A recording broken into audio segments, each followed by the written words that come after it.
అందరికీ నమస్కారం. పూల బాటగా ఆడియో నవల 5వ ఎపిసోడ్. ఈ నవలని పెబ్బిల్ హైమావతి గారు రాశారు. చదువుతున్నది దేవి. ఇంక కథలోకి వెళ్తే, తనది డి గ్లామరస్ పాత్ర అని అభిమానులు ఎలా రిసీవ్ చేసుకుంటారోనని భయపడిన రాకేష్ తనది ధీరోదాత్తమైన పాత్ర అని అభిమానులు ప్రశంసించడంతో అతడికి ఎంతో ఆనందాన్ని ఇచ్చింది. అందెల రవళి అనే సినిమాలో నటించిన రాకేష్కి అపురూపకి బ్రహ్మరథం పట్టారు ఊరంతా.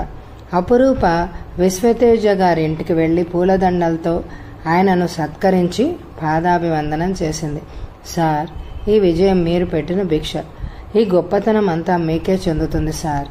మీ దర్శకత్వంలో నటించే అదృష్టం నాకు కలిగినందుకు జీవితాంతం మీకు రుణపడి ఉంటాను అని అంది డగ్గొతిక కంఠంతో.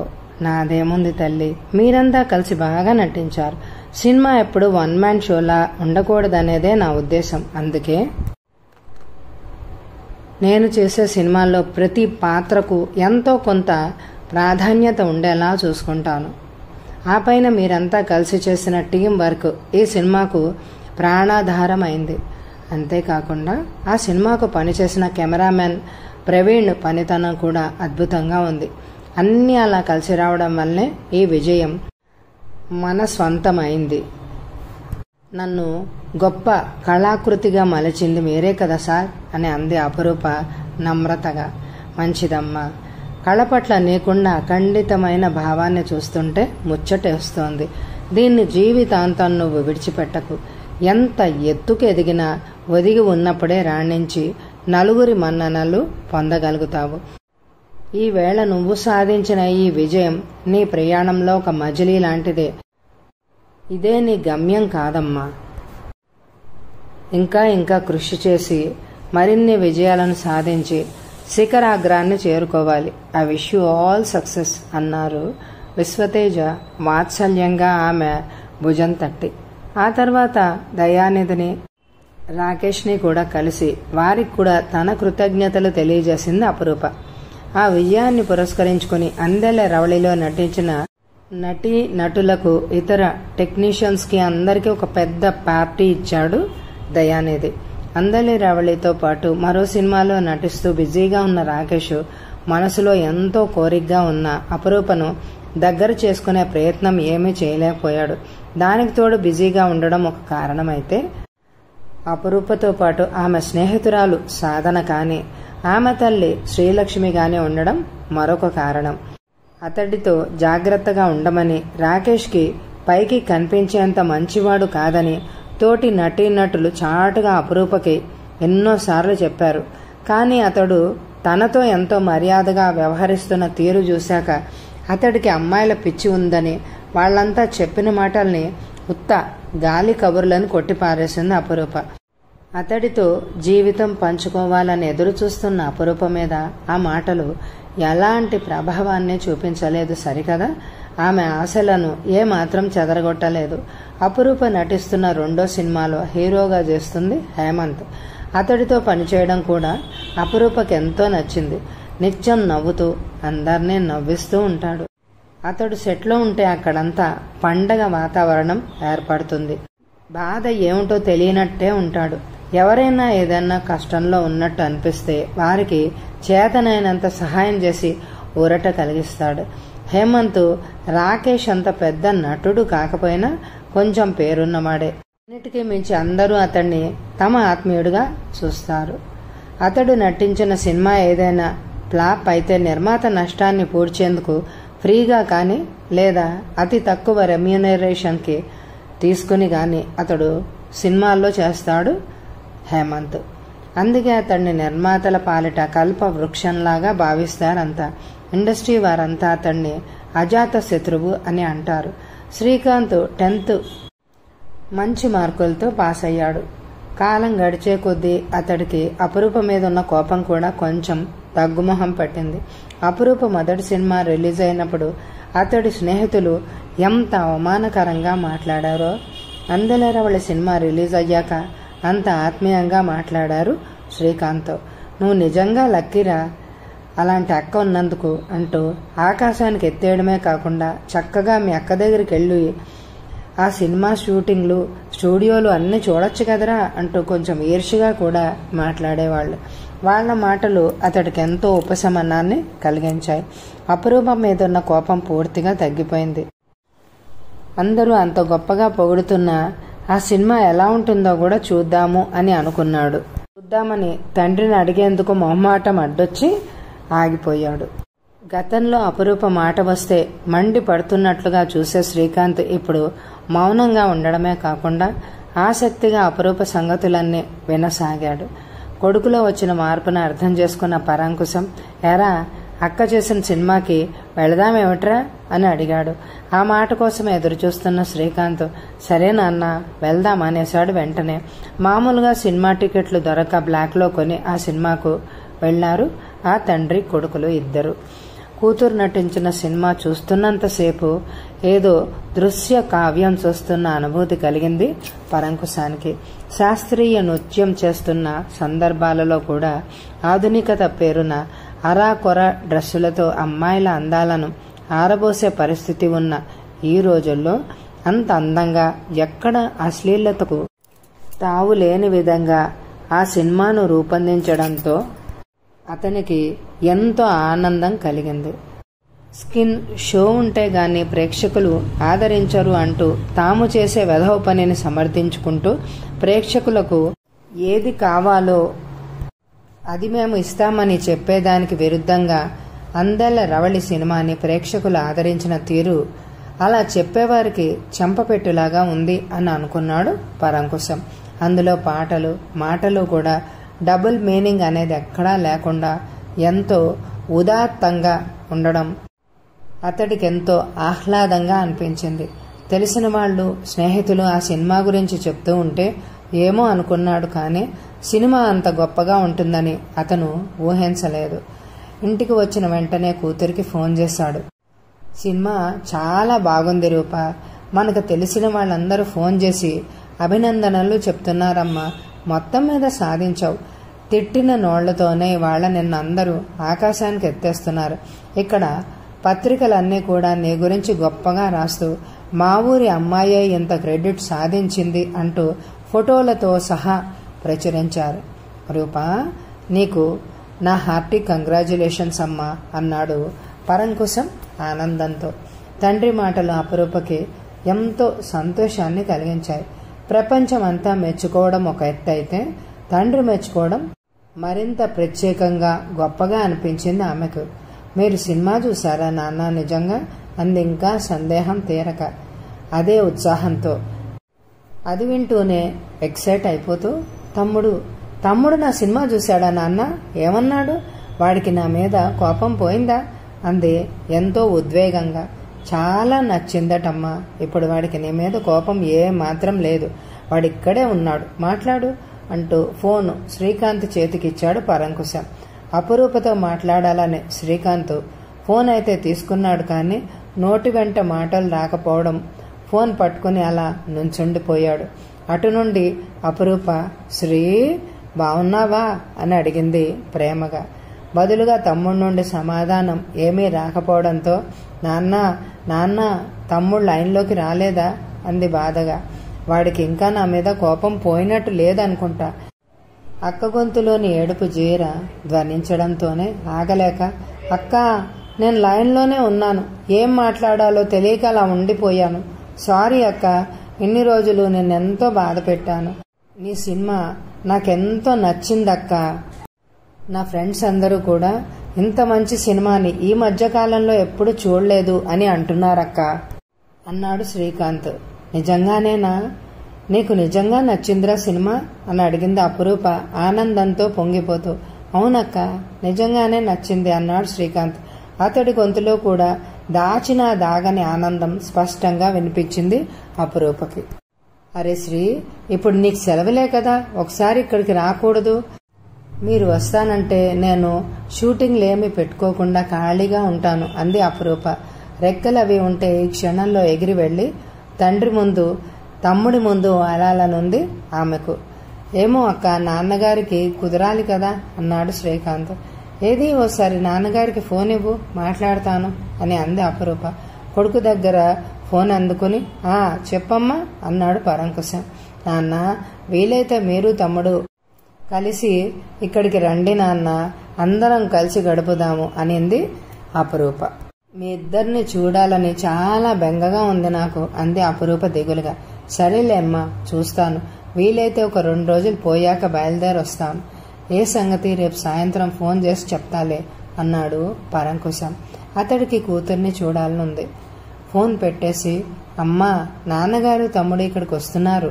తమ్ముడికి నా మీద కోపం పూర్తిగా పోయింది తెలుసా. వాడు నాతో ఎంత సరదాగా మాట్లాడాడు అనుకున్నావు. ఈవేళ నాకెంతో సంతోషంగా ఉందో మాటల్లో చెప్పలేనమ్మా. నా జీవితంలో ఇంత సంతోషకరమైన రోజు మళ్ళీ వస్తుంది అని అనుకోలేదమ్మా అంటూ చిన్న పిల్లలాగా సంబరపడిపోతూ తల్లి బొగ్గల మీద ముద్దుల వర్షం కురిపించింది అపరూప. చాలా రోజుల తర్వాత కూతురు అంత ఆనందంగా నవ్వడం చూసిన శ్రీలక్ష్మి కూడా సంతోషపడుతూ, ఎందుకు రారమ్మా, వాళ్ళకి మాత్రం నీ మీద ప్రేమ ఉండదా? అందుకే అంటారు blood is thicker than the water అని అంటూ కూతురు నుదురు మీద ముద్దు పెట్టుకుంది శ్రీలక్ష్మి. దయానిధి సినిమా పూర్తయిన వెంటనే అపరూపకు ఇవ్వవలసిన అమౌంట్ మొత్తం ఇచ్చేశాడు. సినిమా హిట్ అయ్యి ఊహించలేనంత లాభాలు తెచ్చిపెట్టడంతో ఆ విజయానికి కారణమైన అపరూపకు i20 కారును కొని ప్రజెంట్ చేశాడు. రాకేష్ మాట విని ఈ సినిమా తీసినందుకు ఇంత గొప్ప విజయం నా సొంతమైంది అని అనుకున్నాడు. అదే కొత్తమ్మాయి అని నేను వెనకాడి ఉంటే చేజేతులారా ఇంత పెద్ద హిట్టుని, అపరూప లాంటి అమూల్య రత్నాన్ని చేజార్చుకున్నట్టే అయ్యేది అని అనుకున్నాడు. అందుకే రాకేష్కి థ్యాంక్స్ చెప్పడమే కాకుండా తనకింత పేరు ప్రఖ్యాతులను లాభాన్ని సమకూర్చి పెట్టినందుకు అతడు కోరినట్లుగానే లాభంలో సగభాగం ఇవ్వడమే కాకుండా అతడు అడిగిన కారును కొనిచ్చి సంతృప్తి పెట్టాడు దయానిధి. దయానిధి స్వయంగా అపరూప ఇంటికి వెళ్లి కారు తాళాలు ఇవ్వబోగా, నాకెందుకండి కారు, నాకసలు కారు డ్రైవింగే రాదు అంది అపరూప తాళాలు అందుకోకుండా. రాకపోతే నేర్చుకో అమ్మా, నేర్చుకునేందుకు ఎంత టైం పడుతుందని, మెల్లగా నేర్చుకుంటే అదే వస్తుంది. పుట్టుకతోనే అందరికీ అన్నీ రావు కదా. కారు స్టేటస్ సింబల్ అనే కాదమ్మా, ఈ ఫీల్డ్లో ఉన్నవారికి కారు చాలా అవసరం. ఎప్పుడు ఏ అవసరం వస్తుందో తెలియదు కదా అంటూ దయానిధి కారు తాళాళ్లు ఆమె చేతికి అందించాడు. కారనే కాదు, అందెలరవళి సినిమా కోసం అపరూప హైదరాబాద్ వచ్చిన దగ్గర నుండి నోరు తెరిచి ఏమీ చెప్పకుండానే ఆమె అవసరాలన్నీ కనిపెట్టుకుని అన్నీ సమకూర్చాడు దయానిధి. అందరూ నటీనటులు తమకి ఇది కావాలి అది కావాలి అంటూ నిర్మాతని పరుగులు పెట్టించి అతని ఖర్చుతో తమ అన్ని అవసరాలను తీర్చుకుంటూ ఉంటారు. అందుకు భిన్నంగా అపరూప అతడిని అది ఇది కావాలంటూ ఎప్పుడూ ఇబ్బంది పెట్టలేదు. తిండి విషయంలో కూడా నాకు ఫలానది కావాలి అని ఎప్పుడు డిమాండ్ చేయనేలేదు. అందుకే అతడికి గౌరవంతో పాటు అపరూప అంటే ఎంతో ఆదరణ కూడా కలిగింది. అలనాటి హీరోయిన్ల తీరంతా అతడికి అపరూపలో కనిపిస్తున్నట్టుగా ఉంది. శ్రీలక్ష్మి కూడా మా బేబీకి అది కావాలి ఇది కావాలి అంటూ ఏనాడు భేషజాలకి పోలేదు. పుటకతో వచ్చిన సంస్కారం అంటే ఇదే కాబోలు అని అనుకున్నాడు దయానిధి వాళ్లను చూసినప్పుడల్లా. థ్యాంక్స్ బాబాయ్ గారు అంది అపరూప అతడితో పాటు బయటికి వచ్చి కారుని చూస్తూ. సరేనమ్మా, 4 రోజుల పాటు ఉదయమే మా డ్రైవర్ని పంపిస్తూ ఉంటాను. అతడైతే చాలా జాగ్రత్తగా డ్రైవింగ్ నేర్పుతాడు. నేను వెళ్ళొస్తానిక అంటూ వెళ్లిపోయాడు దయానిధి. సినిమా సక్సెస్ అయినందుకు అపరూప మంచి హ్యాపీ మూడ్లో ఉంది కనుక ఇలాంటప్పుడు ఆమెకు చేరువయ్యే ప్రయత్నం చేస్తే బాగుంటుంది అని అనుకున్నాడు రాకేష్. అనుకున్నదే తడువుగా అపరూప హేమంతులతో సినిమా షూటింగ్ జరుగుతున్న వర్క్ స్పాట్కి వెళ్లాడతను. తలవని తలంపుగా అతడు అక్కడికి రావడం అందరికీ ఎంతో సర్ప్రైజింగ్గా అనిపించింది. హడావిడిగా అతడికి మర్యాదలు చేసి కూల్ డ్రింక్ తెచ్చిచ్చారు. ఆ తర్వాత ఏం మాట్లాడాలో తోచలేదు వాళ్లకి. తన వంక ప్రశ్నార్థకంగా చూస్తున్న ఆ సినిమా దర్శకుడు కౌశిక్ వంక, నిర్మాత పాపారావు వంక ఇబ్బందిగా చూస్తూ, మొన్న మీరు ఈ సినిమాలో గెస్ట్ రోల్ చేయమన్నప్పుడు కాల్ షీట్లు ఖాళీ లేక వీలు కాదు అన్నాను. కానీ ఇప్పుడు 2 రోజులు అనుకోకుండా ఖాళీ దొరికింది. పని మీద ఇటు వెళ్తూ ఉంటే ఆ విషయం గుర్తొచ్చింది. దారే కదా అని చెప్పిపోదామని ఇటు వచ్చాను అన్నాడు రాకేష్. మనసులో మాత్రం అనవసరంగా ఇటు వచ్చానురా బాబు, అందరూ నా వంక అదోలా చూస్తున్నారు, కొంపదీసి నేను ఇక్కడికి అపురూప కోసం వచ్చానని అనుకోరు కదా అని అనుకున్నాడు లోపలే. అతడికి ఉన్న అమ్మాయిల పిచ్చి తెలిసిన కొందరు అపురూప కోసమే వచ్చాడని తేలిగ్గానే గ్రహించారు. ఈ పిల్ల చూస్తే ఉత్త అమాయకురాల్లాగా ఉంది, ఏం చేస్తాడో ఏమిటో ఈ రాకేష్ అనుకున్నారు జాలిగా. అతడి మాట వింటూనే సినిమా ప్రొడ్యూసర్ పాపారావు ఆశ్చర్యపోతూ, ఈ మాత్రం దానికి మీరు శ్రమ తీసుకుని ఇంత దూరం రావాలా సార్, ఒక్క ఫోన్ కొడితే సరిపోయేది కదా అని అన్నాడు. మరేం పర్వాలేదులేండి, దారే కదా అని ఇటు వచ్చాను.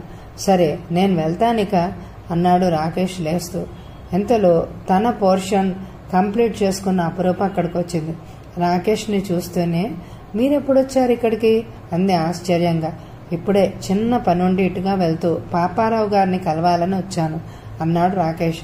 అవునమ్మా, మీ అందరికీ ఒక గుడ్ న్యూస్, రాకేష్ గారు మన సినిమాలో గెస్ట్ రోల్ చేస్తున్నారు అన్నాడు పాపారావు సంతోషంగా. Oh it's a wonderful. Rakesh garu మన సినిమాలో చేస్తే 100 రోజులు ఆడడం గ్యారంటీ అన్నాడు అపురూప వెనకే వచ్చిన హేమంత్ ఉత్సాహంగా. నేను కూడా అదే అనుకుంటున్నాను పాపారావు గారు. కొంచెం సేపు వాళ్ళ ఆనందంలో పాలు పంచుకొని రాకేష్ బయలుదేరాడు.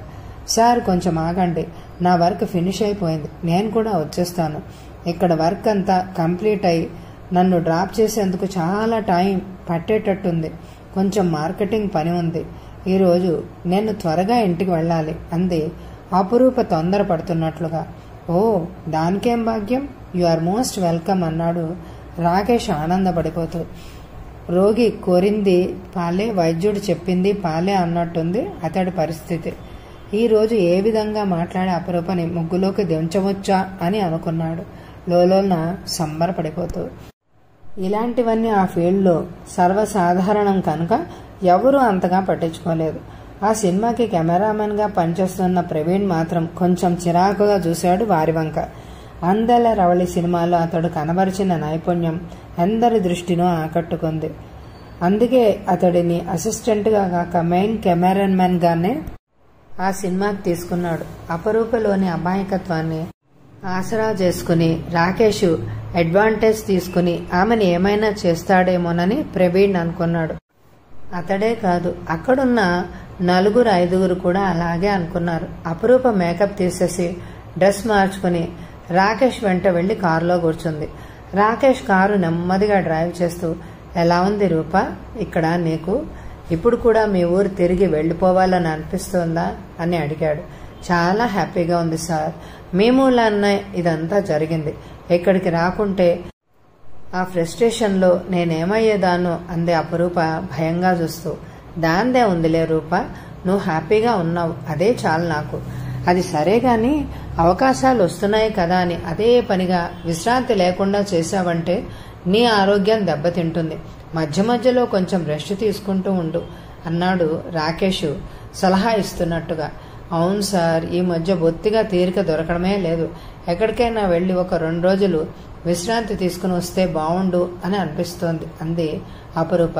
అలాగా, ఎక్కడి దాకానో ఎందుకు, ఇక్కడ దగ్గరలోనే మా ఫామ్ హౌస్ ఉంది, అక్కడికి వెళ్దాం. నీకు ఎప్పుడు ఖాళీ ఉందో చెప్పు, నేను కూడా వీలు చూసుకుంటాను అన్నాడు రాకేష్ వెదకపోయిన తీగ కాలికి తగిలినట్లుగా సంబరపడిపోతూ. ఫామ్ హౌసా? అటువంటి వాటి గురించి వినడమే గాని ఎప్పుడు చూడలేదు నేను. రేపు లేదు ఎల్లుండి ఖాళీయే నాకు. మా నాన్నగారు తమ్ముడు కూడా ఊరి నుంచి వస్తున్నారు, అందరం కలిసి సరదాగా వెళ్దాం అంది అపురూప ఉత్సాహపడిపోతూ. ఆ మాట వినగానే గాలి తీసిన బెలూన్లాగా చెప్పబడిపోయాడు రాకేష్. తానొక అందుకు చూస్తూ ఉంటే ఆమె మరొక అందుకు ఆలోచిస్తోందని. అయినా తన విసుగుని దిగమింగుకుని, మరీ ఎల్లుండేనా, నాకు ఆ రోజు షూటింగ్ ఉంది, మరో రోజు ప్లాన్ చేద్దాంలే అన్నాడు రాకేష్ నీరసంగా. ఈలోగా అపురూప ఉంటున్న ఫ్లాట్ వచ్చింది. అతన్ని లోపలికి రమ్మని పిలిచింది అపురూప. కాని పని ఉందంటూ వెళ్లిపోయాడు రాకేష్. ఇంటికి వెళ్లిన రాకేష్ స్థిమితంగా ఉండలేకపోయాడు. ఎంత వద్దనుకుంటున్నా అపురూప అందం, మాట, నవ్వు గుర్తొచ్చి అతడి మనసుని ఉక్కిరి బిక్కిరి చేసేస్తున్నాయి. ఆమె తలపులు అయస్కాంతంలాగా అతన్ని లాగేస్తున్నాయి. అన్యమనస్కంగా ఉన్న భర్త దగ్గరకు ఆదుర్దాగా వచ్చి, ఏమిటండి అలా ఉన్నారు, ఒంట్లో బాలేదా అని అడిగింది నీలిమ లాలనగా. ఏం లేదు, బాగానే ఉన్నాను అన్నాడు రాకేష్ విసుగ్గా. ఈ ప్రొఫెషన్లో ఉన్నవాళ్ళు ఎప్పుడు ఎలా ప్రవర్తిస్తారో వాళ్ళకే తెలియదు. ఆ సంగతి ఆమెకు బాగానే తెలుసు. అందుకే మరెందుకు అలా ఉన్నారు, అంతా మీ పిక్చర్ సూపర్ హిట్ అయినందుకు పండగ చేసుకుంటుంటే మీరేంటండి ఎలా ఉన్నారు అని అడిగింది ఆమె. సినిమాలు హిట్ కొట్టడం నాకేమైనా కొత్త నీలిమ అన్నాడు మరింత విసుగ్గా చూస్తూ. అయితే ఎందుకు అలా ఉన్నారో చెప్పండి, మీకంటే ఆ కొత్త అమ్మాయికి ఎక్కువ పేరు వచ్చిందని బాధపడుతున్నారా అని అడిగింది నీలిమ అనునయంగా. చాచా అదేం కాదు, ఎందుకనో ఈరోజు నా మూడేం బాగాలేదు అన్నాడు రాకేష్ చేత్తో నుదురు రాసుకుంటూ. పోనీ ఓ పని చేద్దామా, సమ్మర్ వెకేషన్స్కి పిల్లల్ని తీసుకుని ఔటింగ్కి వెళ్దాము అని అనుకుంటున్నాం కదా.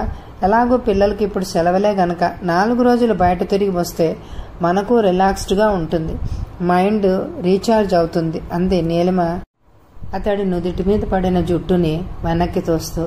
భార్య చెప్తుంటే గుర్తొచ్చింది అతనికి పిల్లల సెలవుల్లో టూర్కి తీసుకెళ్లమని ప్రామిస్ చేసిన సంగతి. కానీ ఈ సినిమా రిలీజ్ అయిన తర్వాత అపురూపని ఎలా సొంతం చేసుకోవాలా అనే ఆలోచనలో పడి ఆ విషయమే మర్చిపోయాడు రాకేష్. పిల్లలకి సెలవులు కూడా అయిపోవచ్చినట్టే. నేను పని ఒత్తిడిలో ఉండడం చూసి నన్ను డిస్టర్బ్ చేయలేక వాళ్ళు మౌనంగా ఉండిపోయారు.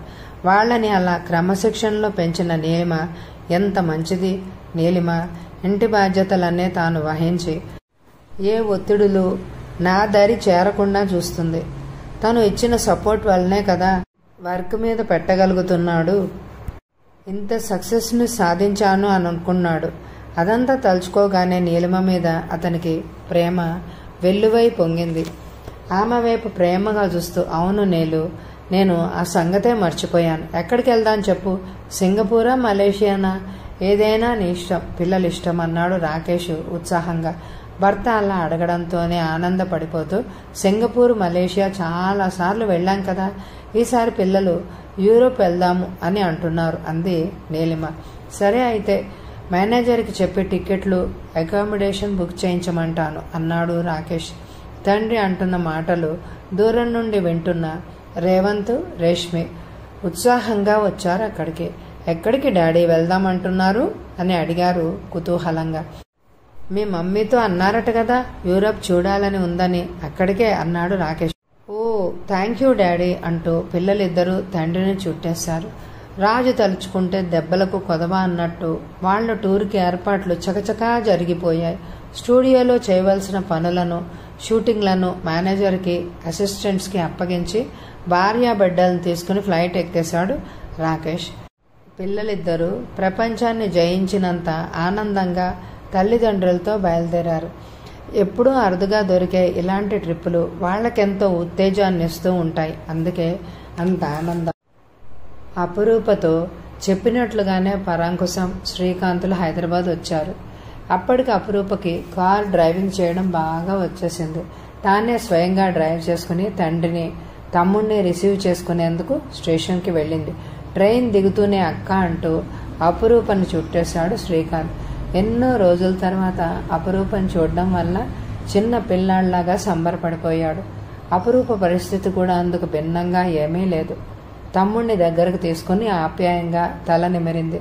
పరాంకుశం కూతురు భుజం చుట్టూ చేయి వేసి ప్రేమగా దగ్గరకు హత్తుకున్నాడు. ఆమెను అక్కడ చూడ్డంతోటే అదిగోరా సినిమా స్టార్ అపురూప అంటూ జనాలు చుట్టుముట్టారు. వారందరికీ చిరునవ్వుతో సమాధానాలు చెప్తూ ఆటోగ్రాఫ్లు ఇస్తూ ఎలాగో దారి చేసుకుని కార్ పార్కింగ్ దగ్గరకు తండ్రిని, తమ్ముడిని తీసుకుని వచ్చింది అపురూప. కారును చూస్తే కొత్త కారా అక్క, ఎప్పుడు కొన్నావు అని అడిగాడు శ్రీకాంత్ ఉత్సాహంగా. కొనలేదురా, అందెల రవళి సినిమా తీసిన ప్రొడ్యూసరు దయానిధి గారు నాకు ఈ కారు గిఫ్ట్గా ఇచ్చారు అంది అపురూప. ఓహో అంటూ కారెక్కి ఫ్రంట్ సీట్లో అపురూప పక్కన కూర్చున్నాడు శ్రీకాంత్. పరంకుశం వెనక సీట్లో కూర్చున్నాడు. దారి పొడుగునా కబుర్లు చెప్తూనే ఉన్నాడు శ్రీకాంత్. ఎన్నాళ్లుగా బకాయి పడిన కబుర్లన్నీ వరుసపెట్టి అక్క తమ్ముళ్ళిద్దరూ చెప్పుకుంటున్నారు. మధ్య మధ్యలో పరంకుశం మాటలు కలిపినా ఎక్కువ భాగం వాళ్లే మాట్లాడుకుంటున్నారు. ఇంటికి రాగానే బ్యాగ్ ఓపెన్ చేసి, ఇదిగో రూపా, నీకు ఇష్టమైన శివరామ లడ్డు అంటూ స్వీట్ ప్యాకెట్ తీసి అపురూప చేతికిచ్చాడు పరంకుశం. థ్యాంక్స్ నాన్న, ఎన్నాళ్ళైందో మన ఊరి లడ్డూ తిని. ఇక్కడ షాపుల వాళ్ళందరికీ ఇంత బాగా లడ్డూ చేయడం రాదు నాన్న అంటూ లడ్డు తీసుకుని తింటూ తమ్ముడి వంక స్వీట్ ప్యాకెట్ చూపింది. తింటావా అన్నట్టు అపురూప. నాకేం వద్దక్క, నీకిష్టం కదా తిను అంటూ ఇల్లంతా కలియ తిరిగి చూశాడు. వచ్చి తండ్రి పక్కన కూర్చున్నాడు శ్రీకాంత్. కూతురు ఆత్రంగా లడ్డు తినడం చూసి నవ్వుకుంటూ పరంకుశానికి కాఫీ, శ్రీకాంత్కి బోర్నవిటా తెచ్చిచ్చింది శ్రీలక్ష్మి. కాఫీ రుచిని ఆస్వాదిస్తూ, ఎన్నాళ్లైంది లక్ష్మి ఇంత మంచి కాఫీ తాగి అన్నాడు పరంకుశం. బోర్నవిటా తాగి గ్లాస్ పక్కన పెట్టి, అక్క నాకు సినిమా షూటింగ్లు అవి ఎప్పుడు చూపిస్తావు అని అడిగాడు శ్రీకాంత్. మీరు వస్తున్నారని 4 రోజులు ఏమీ పెట్టుకోలేదురా. మా ప్రొడ్యూసర్ గారిని, డైరెక్టర్ గారిని అడిగి నావన్నీ పోస్ట్పోన్ చేయించుకున్నాను అంది అపురూప. అందరితోనూ పని కదమ్మా ఇది, ఇలా నీ ఒక్కదాని కోసం ఎలా వాయిదా వేశారు అని అడిగాడు పరంకుశం ఆశ్చర్యంగా. నా పోర్షన్ వరకు ఏదో మేనేజ్ చేసి మిగతాదంతా తీస్తున్నారు నాన్న. అప్పటికప్పుడు ఎమర్జెన్సీగా ఇలా కొన్ని సర్దుబాట్లు చేస్తూ ఉంటారు అంది అపురూప. అయితే అక్క, నాకు హైదరాబాద్ అంతా తిప్పి చూపించాలి. చార్మినారు, బిర్లా మందిరు, గండిపేట చెరువు అన్నాడు శ్రీకాంత్. అలాగే రా, అన్నీ చూద్దాం అంటూ తండ్రి వైపు తిరిగి, మీరు చెప్పండి నాన్న, సరదాగా 4 రోజులు ఎటైనా వెళ్ళి వద్దాం అంది అపురూప. నాకు ప్రత్యేకంగా ఐడియా ఏమీ లేదమ్మా, తమ్ముడికి నీకు ఎలా ఇష్టమైతే అలా ప్లాన్ చేయండి అన్నాడు పరంకుశం. అక్క, వీలైతే మనం బొంబాయి వెళ్దామక్క, ఎప్పటి నుండో చూడాలనుంది నాకు అన్నాడు శ్రీకాంత్. నాకు ఇష్టమే, ఏమ్మా నీకు ఓకే కదా అని అడిగింది తల్లిని. శ్రీలక్ష్మి సరేననడంతో ఏర్పాట్లలో పడిపోయింది అపురూప. ఆ రోజుకి ఎక్కడికి వెళ్లకుండా ఇంట్లోనే కూర్చుని కబుర్లు చెప్పుకుంటూ కూర్చున్నారు అందరూ. ఆ సాయంత్రం టీలు అయ్యాక తనకి సినిమాల ద్వారా వచ్చిన 50 లక్షలకి చెక్కు రాసి తీసుకొచ్చి తండ్రి చేతికిచ్చింది అపురూప. కూతురు సినిమాల్లో నటించడమే ఇష్టం లేని పరాంకుశం ఆ సినిమాల ద్వారా వచ్చిన డబ్బుని ఎలా తీసుకుంటాడు? కాకపోతే ఆ మాట గట్టిగా చెప్తే కూతురు ఎక్కడ నొచ్చుకుంటుందోనని, నాకెందుకమ్మా ఇది, నీ దగ్గరే ఉండని అన్నాడు మృదువుగా. అదేంటి నాన్న అలా అంటారు, మీరు కాకపోతే ఇంకెవరికివ్వను అంది అపురూప తెల్లబోయి చూస్తూ. అంత అవసరం వచ్చినప్పుడు అలాగే తీసుకుంటాలే అమ్మా, ఇప్పుడు మాత్రం ఏమీ వద్దు అన్నాడు అతను. పెళ్లి కావలసిన పిల్ల కదా, అంత డబ్బు బ్యాంకులో మూలిగే కంటే ఏవైనా నగలు కొనుక్కోవే అంటే వినడం లేదు చూడండి. దాని తోటి వాళ్లంతా రకరకాల నగలేసుకొని తిరుగుతున్నారు, దీనికి మాత్రం ఏమీ వద్దుట, అలా సింపుల్ గా ఉండడమే ఇష్టమట అంది శ్రీలక్ష్మి నిష్ఠూరంగా. అయితే లక్ష్మి, అమ్మాయి మూలంగా దేశ విదేశాలకు తిరగడమే కాకుండా ఈ 2 నెలలు డబ్బు పట్ల బాగానే అవగాహన పెరిగినట్లుందే నీకు అన్నాడు పరంకుశం పరిహాసంగా. అంత ఏమీ లేదండి, అలా అయితే అందరిలాగానే రూపని ఈసరికి ఇళ్ల స్థలమో ఫ్లాట్లో కొనమని సలహాలు ఇచ్చేదాన్ని కదా. ఇక దేశ విదేశాలంటారా, ఏదో దానికి తోడుగా వెళ్లానే గాని నాకేమీ విదేశాలు తిరిగి రావాలని సరదా ఏమీ లేదులేండి అంది శ్రీలక్ష్మి ముఖం చిన్నబుచ్చుకుంటూ. నాన్నగారు ఏదో సరదాగా అంటే ఎందుకమ్మా అంత సీరియస్ గా తీసుకుంటావు అంది అపురూప సర్ది చెప్తున్నట్టుగా. కూతురు అలా అనేసరికి శ్రీలక్ష్మి మౌనంగా అక్కడి నుంచి వెళ్లిపోయింది. అపురూప ఆలోచిస్తూనే ఆ చెక్కును తీసుకుని లోపల పెట్టింది. మర్నాడు 4 కలిసి బొంబాయి వెళ్లారు. తిరిగొచ్చాక తండ్రిని తమ్ముడిని తీసుకుని వెళ్లి స్టూడియోలను చూపించింది. అందరూ షూటింగ్ల గురించి గొప్పగా చెప్తూ ఉంటే ఏమో అనుకున్నాడు శ్రీకాంత్.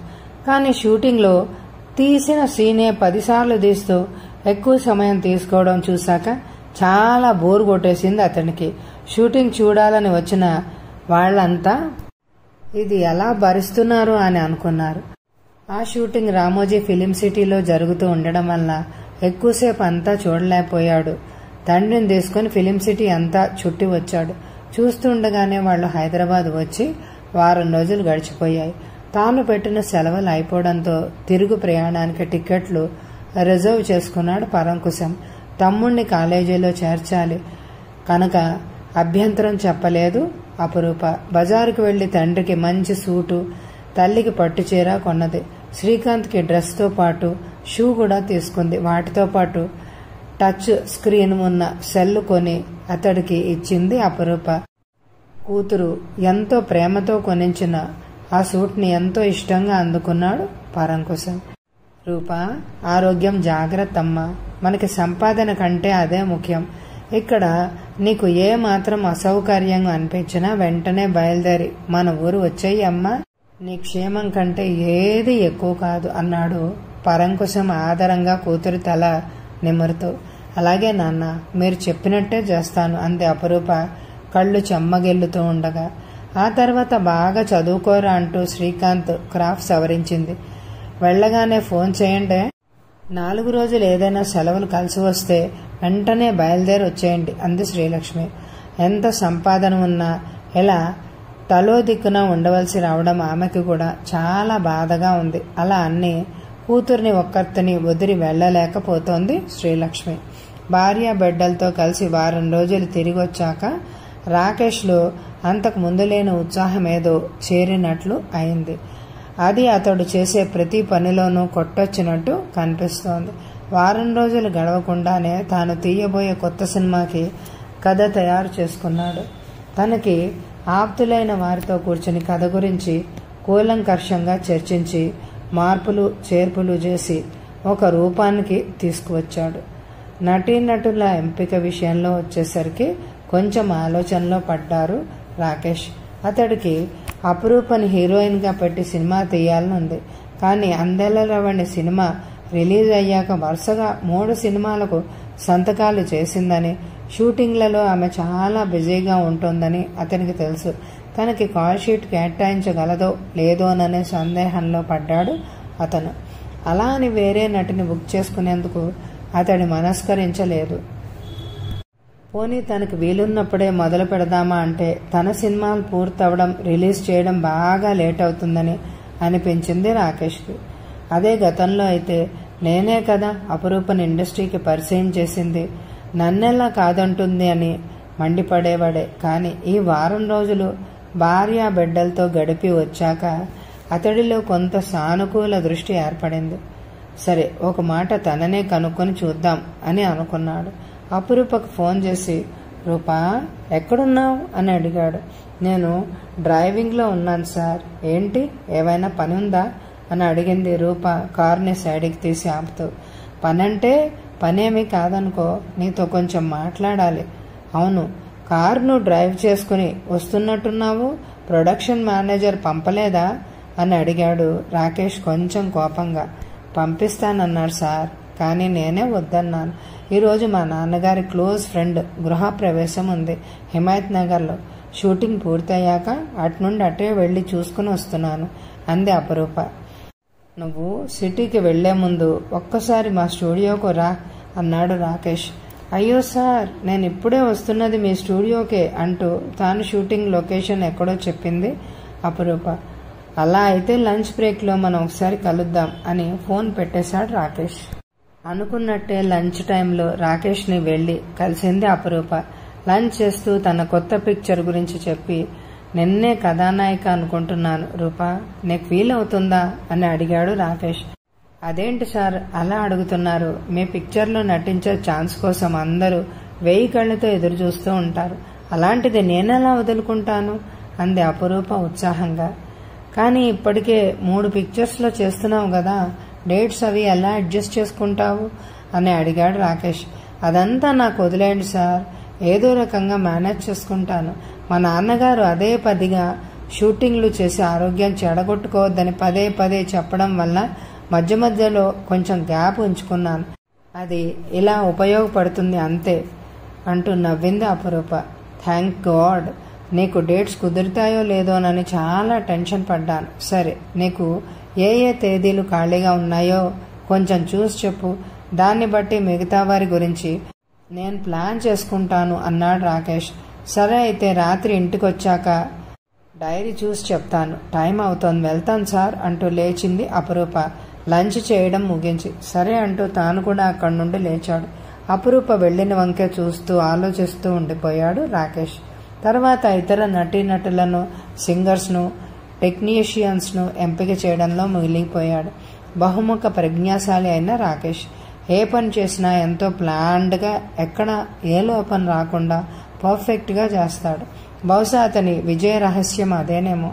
అనుకున్నట్టుగానే తనకి ఏ డేట్స్ ఖాళీగా ఉన్నాయో చూసి రాకేష్కి ఫోన్ చేసి చెప్పింది అపురూప. కూతురు ఫోన్ చేయడం చూసి, ఏంటే రూపా, మళ్ళీ ఏదైనా కొత్త పిక్చర్ కొప్పుకుంటున్నావా? ఎలా అయితే నీ ఆరోగ్యం ఏం కాను అంది శ్రీలక్ష్మి ఆరాటంగా. ఏం చేయనమ్మా, రాకేష్ గారే స్వయంగా ఫోన్ చేసి అడిగాక ఎలా కాదనమంటావు? ఆయన వల్లే కదా నాకు ఈరోజు ఈ పేరు ప్రతిష్టలు వచ్చింది అంది అపురూప. రాకేష్ సినిమా అనగానే ఇంకేమీ మాట్లాడలేదు శ్రీలక్ష్మి. మొదట్లో అతడంటే చాలా కోపంగా ఉండేది. తన కూతుర్ని అపఖ్యాతి పాలు చేశాడని, ఏదో రకంగా అడ్వాంటేజ్ తీసుకుని కూతురు బ్రతుకుని ఎలా నాశనం చేస్తాడోనని భయపడింది కూడా. కానీ అపురూపని అందెల రవళి సినిమాలో దగ్గరుండి నటింపచేయడం, అక్కడి నుండి అతని మీద ఉన్న వ్యతిరేకత కొంచెం కొంచెం తగ్గుతూ వచ్చింది. కూతురు అన్నట్టు అతని మూలంగానే ఈరోజు ఇంత గుర్తింపు తెచ్చుకోగలిగింది అపురూప. అందుకే ఇంకేమీ తర్కించలేదు. సరే, ఎలాగో నేను దాని వెంటే ఉన్నాను కదా, తిండి తిప్పల సంగతి జాగ్రత్తగా చూసుకుంటే సరిపోతుంది అని అనుకుంది ఆమె. రాకేష్ తీయబోయే సినిమా ప్రారంభోత్సవానికి సినీ ప్రముఖులందరూ హాజరయ్యారు. ఇండస్ట్రీలో వారంతా రాకేష్ని ఒక లెజెండ్గా చూస్తారు. అందుకే మిస్ అవ్వకుండా అందరూ ప్రారంభోత్సవానికి హాజరయ్యారు. ఎంతో అట్టహాసంగా ఆ కార్యక్రమం జరిగింది. అందరూ రాకేష్కి అభినందనలు తెలిపారు. పనిలో పనిగా అపురూపను కూడా గ్రీట్ చేశారు. ఆ సినిమా కూడా ప్రవీణే కెమెరామెన్గా బుక్ చేశాడు రాజేష్. అంత తక్కువ వ్యవధిలో ఎంత మంచి పేరు తెచ్చుకున్నప్పటికీ అందెల రవళి ప్రారంభోత్సవం నాడు ఎంత నిరాడంబరంగా వచ్చిందో అపురూప ఇప్పుడు కూడా అలాగే వచ్చింది. అందరూ ఆమె వంక ఆశ్చర్యంగా చూశారు. ఎంత ఏదైనా ఒదిగి ఉండడం అంటే ఇదే అనుకుంటాను అని అందరూ అపురూపను చూసి అనుకున్నారు. తన క్యారెక్టర్ గురించి వివరాలు అడిగింది రాకేష్ని అపురూప. అందులో ఎన్ని డాన్సులు ఉంటాయో అనే విషయంతో సహా కథ గురించి టూకీగా చెప్పి, అన్ని సినిమాల్లోనూ డాన్సులు పెడితే మొనాటమీ వచ్చేస్తుంది రూపా. కొన్ని రోజులకు అదే పనిగా నిన్ను అలాంటి పాత్రల్లో చూసి జనాలు బోర్ ఫీల్ అవుతారు. ప్రేక్షకులు ఈ సినిమాల్లో అపురూప డాన్స్ అంటే బాగుండును అని ఎదురు చూసేలాగా చెయ్యాలి. అప్పుడప్పుడు అలా తళుక్కుమనిపించాలే గాని ఏది రొటీన్గా ఉండకూడదు. నటి అన్నాక వైవిధ్యభరితమైన అన్ని పాత్రలు చేసి జనాలను మెప్పించగలగాలి. అప్పుడే అందరూ ఆసక్తిగా నీ సినిమాల కోసం థియేటర్లకు వస్తారు అన్నాడు రాకేష్ సలహా ఇస్తున్నట్టుగా. అతడు చెప్పిందంతా విన్న అపురూప, నిజమే సార్, నేనంత దూరం ఆలోచించలేదు అని అంది. ఆ తర్వాత కూడా సినిమా గురించి చాలా విషయాలు అందరూ కలిసి డిస్కస్ చేస్తూ ఉండిపోయారు. రాకేష్ సినిమా ఒప్పుకోవడం వలన అపురూపకి కొంచెం కూడా తీరిక లేకుండా పోయింది.